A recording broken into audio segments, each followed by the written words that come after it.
नमस्कार. तुम्हा सर्वांचं स्वागत आहे माझ्या रेसिपी चॅनलमध्ये आणि अजून एका छानशा रेसिपीमध्ये. तर थंबनेल पाहून तर तुम्हाला समजलेच असेल की हे पराठे कशाचे आहेत. पराठे हे भरपूर प्रकारचे केले जातात. अगदी महाराष्ट्र आणि महाराष्ट्राबाहेरील सुद्धा राज्यांमध्ये पराठ्यांना अविभाज्य असे स्थान आहे. अगदी बटाट्याचे पराठे, कोबीचे पराठे, मेथीचे पराठे किंवा दुधी भोपळ्याचे पराठे असे पराठ्यांचे विविध प्रकार आहेत. पण आज आपण पौष्टिक आणि हेल्दी असे कोथिंबिरीचे पराठे करणार आहोत. पहा कसे पराठे मस्त असे मऊ लुसलुशीत आणि आतील सारण पण तुम्ही पाहू शकता किती मस्त असे झाले आहे. ही पराठ्यांची रेसिपी अगदी खूप टीप आणि ट्रिकसह शेअर केली आहे, त्यामुळे रेसिपी स्किप करू नका, अगदी शेवटपर्यंत पहा. आणखीन चॅनलवर तुम्ही प्रथमच रेसिपी पाहत असाल तर चॅनलला सबस्क्राईब करायला अजिबात विसरू नका आणि माझी ही रेसिपी तुम्हाला आवडली तर रेसिपीला एक लाईकसुद्धा करा. आपण कोथिंबिरीचे पराठे करतोय त्यासाठी इथे मी भरपूर सारी कोथिंबीर घेतली आहे आणि ही कोथिंबीर मी स्वच्छ धुवून अशी चाळणीमध्ये नितळत ठेवली आहे. या धुवून घेतलेल्या कोथिंबिरीचे जे पाणी आहे ते संपूर्ण असे नितळून घ्यायचे आहे. साधारण कोथिंबीर कोरडी अशी झाली पाहिजे आणि कोथिंबीर घेताना आपल्याला थोडीशी कोवळी अशी घ्यायची आहे किंवा त्याच्या जाड ज्या काड्या असतात त्या शक्यतो घेऊ नका. किंवा कोथिंबीर सुकवण्यासाठी तुम्ही पातळ कापडावरती ही कोथिंबीर घातली तरीसुद्धा चालेल. परंतु कोथिंबीरनं आपल्याला कोरडीच अशी करून घ्यायची आहे, त्यामुळे पराठ्याचे सारण आहे ते ओलसर होणार नाही आणि त्यामुळे पराठासुद्धा चांगला व्यवस्थित लाटता येईल, अजिबात फुटणार नाही. त्यासाठीच रेसिपीमध्ये खूप टीप आणि ट्रिक सांगितल्या आहेत, त्यामुळे रेसिपी स्किप करू नका, म्हणजे तुमचेसुद्धा पराठे मस्त असे होतील. कोथिंबीरनं आता व्हिडिओत दाखवल्याप्रमाणे अशी ही बारीक चिरून घ्यायची आहे. कोथिंबीरीचा बंच आहे तो एका हातामध्ये घेऊन मधोमध चिरायचा आहे आणि मग दोन्ही बंच एकत्र करून व्यवस्थित अशी बारीक अशी व्हिडिओत दाखवल्याप्रमाणे कोथिंबीर चिरून घ्यायची आहे. हे पहा, इथे आता माझी सर्व कोथिंबीर चिरून झाली आहे. आता कोथिंबीर आपल्याला मोजून घ्यायची आहे. हे पहा, इथे एक मोठी वाटी भरून कोथिंबीर झाली आहे. आता या पराठ्यासाठी इतरही काही साहित्य लागणार आहे ते आपण भाजून घेऊ. त्यासाठी इथे मी 2 टीस्पून पांढरे तीळ घेतले आहेत. आता हे तीळ आपल्याला गुलाबी होईपर्यंत आणि थोडेसे तडतडेपर्यंत 1 ते 2 मिनिट बारीक गॅसवरती भाजून घ्यायचे आहेत. हे पहा, तीळ आता गुलाबी होईपर्यंत भाजलेसुद्धा आहेत आणि थोडे तडतडलेसुद्धा आहेत. आता हे तीळ आपल्याला काढून घ्यायचे आहेत. त्यानंतर पाववाटी किसलेले सुके खोबरे घ्यायचे आहे. हे खोबरेसुद्धा आपल्याला गुलाबी होईपर्यंत असे मस्त असे भाजायचे आहेत. हे पराठे ना चवीला अगदी मस्त असे तयार होतात आणि हे पराठे आपण प्रवासातसुद्धा घेऊन जाऊ शकतो. अगदी 3 ते 4 दिवस छान असे टिकतात. आता यामध्ये 2 टीस्पून हरभऱ्याच्या डाळीचे पीठ घ्यायचे आहे आणि ते सुद्धा बारीक गॅस करून अगदी गुलाबी होईपर्यंत भाजून घ्यायचे आहे. पीठ भाजताना अजिबात गडबड करायची नाही. पीठ आपल्याला छान असे भाजूनच घ्यायचे आहे, म्हणजे आपले पराठेसुद्धा खमंग असे चवीला होतील. हे पहा, असे हे पीठ गुलाबी करून आपल्याला घ्यायचे आहे, म्हणजे ना पिठाचा कच्चेपणा पूर्णपणे निघून गेला पाहिजे. आता पराठ्यांना खमंग अशी चव येण्यासाठी हे मी लसूण पाकळ्या घेतल्या आहेत. लसूण पाकळ्या जरा जास्त प्रमाणात घ्यायच्या आहेत. इथे मी 4च घेतल्या आहेत, कारण ह्या लसूण पाकळ्या थोड्या मोठ्या आहेत. तुम्ही या ठिकाणी 10-12 लसूण पाकळ्या घेऊ शकता. आणि ही लसूण ना मोठी असल्यामुळे मी किसणीने किसून घेतली आहे. तुम्ही मिक्सरलासुद्धा लावू शकता. फक्त मिक्सरला वाटताना त्यामध्ये पाणी घालू नका, कोरडीच वाटून घ्या. आता इथे गॅसवर कढई ठेवली आहे. त्यामध्ये 2 टीस्पून तेल घातले आहे.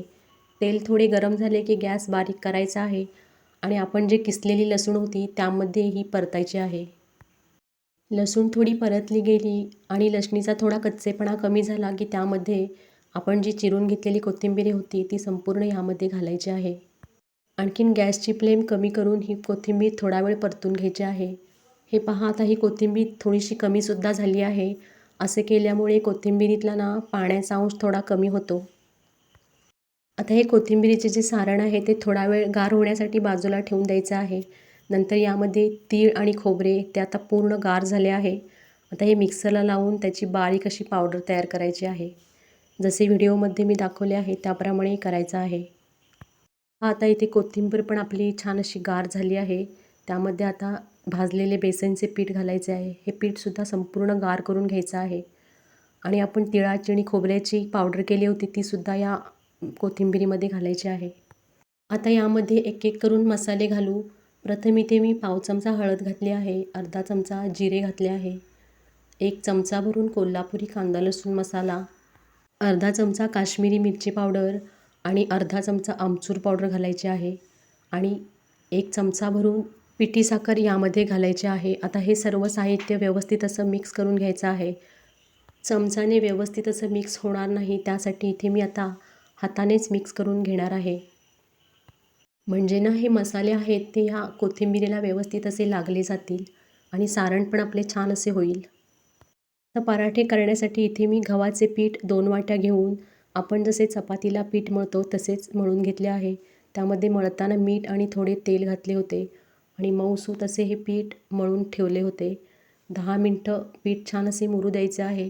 त्यानंतर असे लिंबाच्या आकाराचे गोळे करायचे आहेत. हातावर घेऊन त्याची अशी बोटाच्या सहाय्याने वाटी तयार करायची आहे आणि मग या वाटीमध्ये 1 चमचाभर आपण जे कोथिंबिरीचे सारण केले होते ते यामध्ये भरायचे आहे.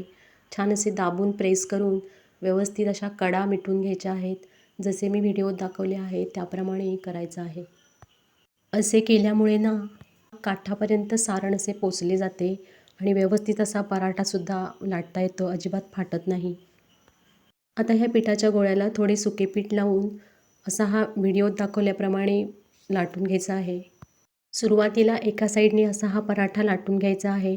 नंतर ना पराठा पोळपाटावर असा पलटी मारायचा आहे आणि दुसऱ्या साईडनी पण थोडासा असा लाटून घ्यायचा आहे. हा पराठा जास्त पातळ करायचा नाही, जसे आपण पुरणाची पोळी लाटतो त्याप्रमाणे जाडसर असा ठेवायचा आहे. पराठ्यांना लागणाऱ्या सर्व साहित्याची लिस्ट मी डिस्क्रिप्शन बॉक्समध्ये दिली आहे, जरूर चेक करा. पहा आता पराठा छान असा लाटून झाला आहे. इथे मी गॅसवर अगोदरच तवा तापायला ठेवला होता. तवा पूर्ण तापल्यावर गॅस मीडियम करायचा आहे. मग हा पराठा या तव्यावर घालायचा आहे आणि उलटपुलट करून थोडे थोडे तेल लावून पराठा छान असा खमंग भाजून घ्यायचा आहे.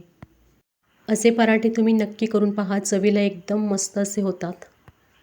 आणि हे कोथिंबिरीचे पराठे तुम्ही एकदा केलेत ना तर तुम्ही सारखे सारखेच कराल, एवढे हे चवीला छान होतात. कोथिंबिरीमध्ये किती औषधी गुण आहेत हे सगळ्यांनाच माहिती आहे.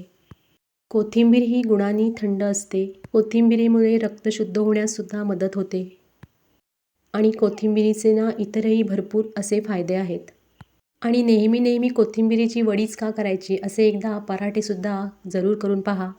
अगदी मुलांच्या डब्यामध्ये किंवा संध्याकाळच्या स्नॅक्ससाठी सुद्धा हे पराठे आपण खाऊ शकतो आणि हे पराठे केले ना तर 3 ते 4 दिवस अगदी व्यवस्थित राहू शकतात. त्यामुळे प्रवासात नेण्यासाठी सुद्धा अगदी हे पराठे सोयीचे आहेत. पराठ्यामध्ये मसाल्याचे प्रमाण पण तुम्ही तुमच्या आवडीनुसार कमी जास्त करू शकता. आणि हे जे कोथिंबिरीचे सारण आहे ना ते आदल्या दिवशी जरी तुम्ही करून ठेवलं तरी दुसऱ्या दिवशी तुम्ही पटकन असे पराठे करू शकता.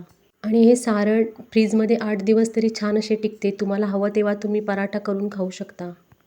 पहा इथे आता मस्त असे पराठे माझे संपूर्ण भाजून झाले आहेत. हे पहा किती मस्त दिसत आहेत पराठे. अगदी त्यातील सारणसुद्धा अगदी व्यवस्थित असे दिसत आहे आणि दिसायला सुंदर नाही, चवीलासुद्धा तितकेच सुंदर असे हे पराठे तयार होतात. अशी ही कोथिंबिरीच्या पराठ्यांची रेसिपी तुम्हाला कशी वाटली हे कमेंटमध्ये मला नक्की सांगा आणि पुढील कोणती रेसिपी मी तुम्हाला करून दाखवलेली आवडेल हे मला कमेंटमध्ये जरूर सांगा. आणि अशाच हेल्दी आणि वेगळ्या आणि पौष्टिक आणि झटपट रेसिपी पाहण्यासाठी चॅनलला जरूर फॉलो करा. आणि ही माझी कोथिंबिरीच्या पराठ्याची रेसिपी आवडली असेल तर रेसिपीला एक लाईक करा. चॅनलवर नवीन असाल तर चॅनलला सबस्क्राईब करायला अजिबात विसरू नका. आणखीन बाजूला दिलेल्या बेल आयकॉनवर क्लिक करा, म्हणजे येणाऱ्या व्हिडिओची नोटिफिकेशन तुम्हाला सगळ्यात अगोदर येईल. पहा आता तुम्हाला एक पराठा मी ओपन करून दाखवते. पहा किती मस्त असे आतले सारण दिसत आहे आणि हे पराठे मऊ लुसलुशीत असे हे तयार होतात. दह्याबरोबर किंवा टॉमॅटो सॉसबरोबर हे पराठे तुम्ही खाऊ शकता किंवा असेच जरी खाल्ले तरीसुद्धा चवीला एकदम भारी लागतात. आणि ही कोथिंबिरीच्या पराठ्याची रेसिपी तुम्ही तुमच्या नातेवाईकांमध्ये शेअरसुद्धा करा. रेसिपी पाहिल्याबद्दल सगळ्यांचे खूप खूप धन्यवाद. आता भेटू पुढील रेसिपीमध्ये. तोपर्यंत नमस्कार.